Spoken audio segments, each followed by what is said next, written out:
Welcome to Wealth Coffee Chats, folks, for your daily live updates. Get the most out of today's episode by participating in the chat. Make sure you ask some questions, be part of the conversation, have a bit of fun, grab a coffee or a tea, take some notes, and get ready to start your day, folks. Quick few housekeeping rules, though. No spamming, no advertising or self-promotion in the chat. That's not on.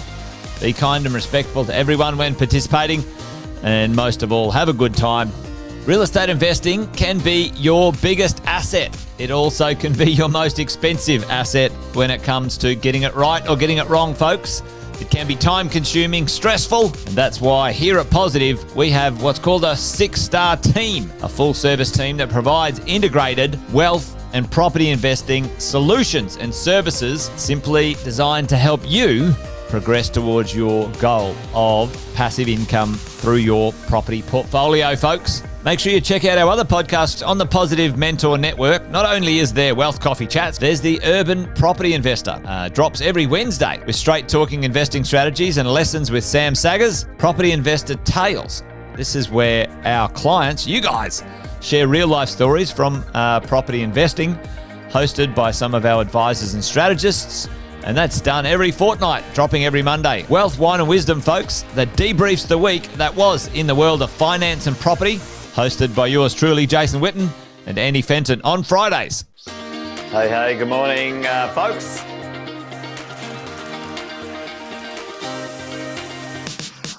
Good morning, everybody.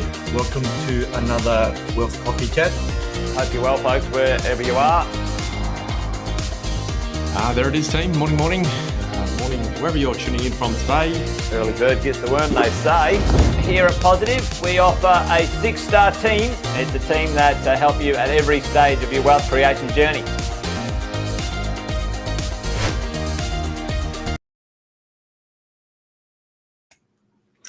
Well, good morning, everyone, and welcome to Tax Tuesday for Wealth Coffee Chats. I'm Anthony Wolfenden, tax financial advisor, and I'm going to start a series discussing self-managed super funds. So this is not financial advice. Please don't act on this without seeking appropriate advice. But I wanted to share some broad details, facts, and general information about self-managed super funds because it is a topic that comes up for a lot of clients. It's really, really popular. In FY24, Australians established 27,000 self-managed super funds. Just under 1 million Australians have SMSFs that control over $1 trillion AUD in assets, which is about 25% of the total super industry, which currently sits at $4.2 trillion. That super industry is actually larger than the whole Australian share market, which is why a lot of our money is invested offshore, because if super moves the money, the market moves as well. So the Australian ASX is about 2.5 trillion. Self-managed super funds by themselves are 1 trillion. So they're certainly used for investments that fall outside the Australian share market. And today I'll start the series with a bit of an intro as to what's going on. So a self-managed super fund is basically, if you think about it, a legislated low tax environment business. It's got to meet a number of tests as a business, I guess, to meet the law so that it gets low taxes. It is a trustee structure. It can have, under Australian law, up to 6 members. All members are trustees and all members are beneficiaries. And whatever is set up in this type of arrangement, there should be some sort of common exit strategy. There's a bunch of rules around that we can go to. To be a member and a trustee of a self-managed super fund, you've actually got to be resident in Australia. So it's got to be established in Australia. It's got to have control in Australia. And there's an active test about how much of the stuff is managed from here and it resides here. So that's not necessarily true of a regular super fund. And basically one of the cautions is if you are moving offshore for an extended period of time and have a self-managed super fund, you have to jump through some hoops basically to ensure that it remains compliant and isn't taxed prohibitively. When you look at a super in any environment, there is a sole purpose test. So anything that's done with your super has to meet or be focused on providing a benefit for you in retirement. And because the ATO is concerned about you putting money in too much, low tax, to not pay your proper share of taxes or taking out benefits early, so everything's got to be done precisely, the right amount in, the right amount out, there's some arm's length tests as well to make sure that when you establish one, you're not taking benefit early or providing benefit to the SMSF early. The overseer of the SMSF, the regulator, is the Australian Tax Office. And as we know, they have very good insight into what people are doing, and they have a bunch of laws written in their favour, so you're guilty until proven innocent. So a great deal of care should be taken to make sure that it remains compliant. You've got to have a bank account to receive money and pay bills. There's an investment strategy that has to be written that indicates how you will meet the sole purpose test. The investments will lead to funding in retirement. There's some record keeping requirements. You've got to do an annual tax return and an audit every single year. And there are a set of deeds and trust documents that need to be established and executed and kept original in a safe place. And there's all sorts of compliance overhead. Personal requirements. You can have up to 6 members, as I mentioned. Every member is also a trustee. So you need for instance, if you've got a corporate trustee, you do need a director's ID. It is a little business that you're running. Members must willingly consent to being trustees and directors. There are some relationship restrictions. So you can have an SMSF with family members, but members should not have an employee-employer relationship because that leads to potentially leverage or inappropriate influence on what might be invested. You do need to be resident. You've got to be a proper, good and proper person. So you can't be disqualified. You can't have convictions for dishonesty. You can't be insolvent.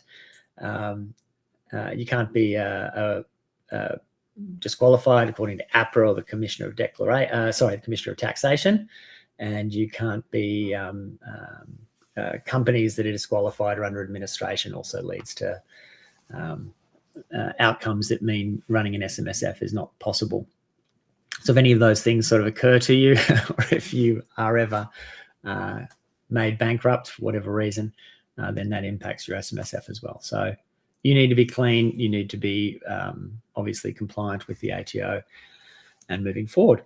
Okay, there are some considerations in terms of when they should be established. Having a bigger balance is a much better idea because the costs are fairly fixed. So I have had people talk about establishing an SMSF with a minimum balance of about 200 grand. You should definitely consider whether that's going to be right.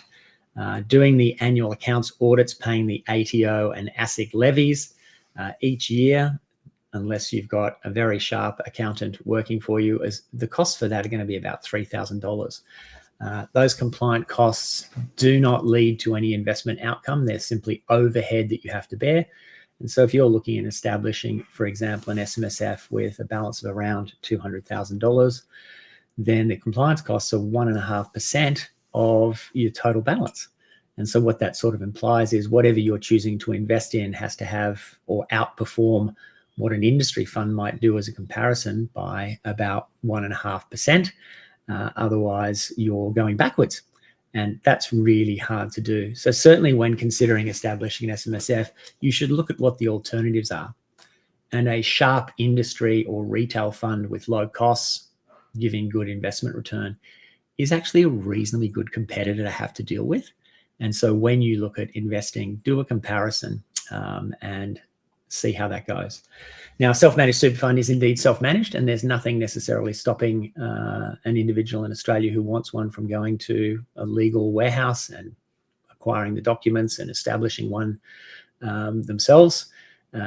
I would recommend against that. I guess as a financial advisor, I would encourage everyone to seek proper advice before setting one up, because it is literally kind of the supercar investment vehicles. It runs very well with large balances and good investments.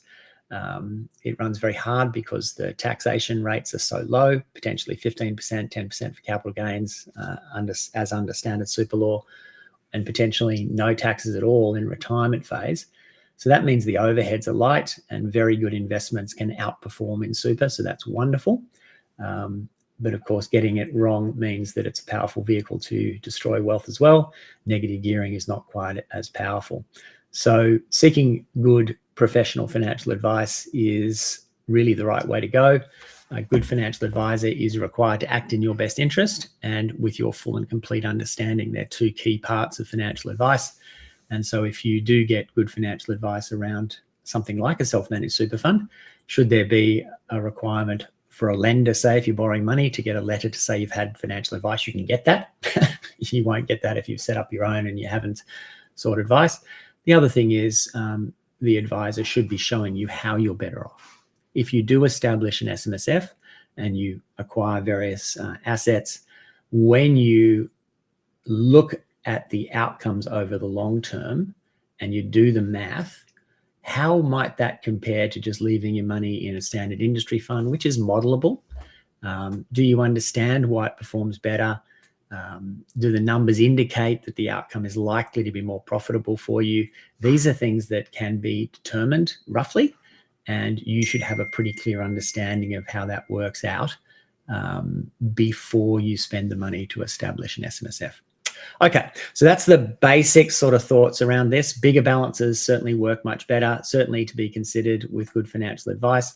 I'll get into some more details around SMSFs, how they work and so forth in future Wealth Coffee Chats. And this series will probably go on for 4 or 5 sessions. So we'll leave you there. Hope everyone has a great week. Cheers.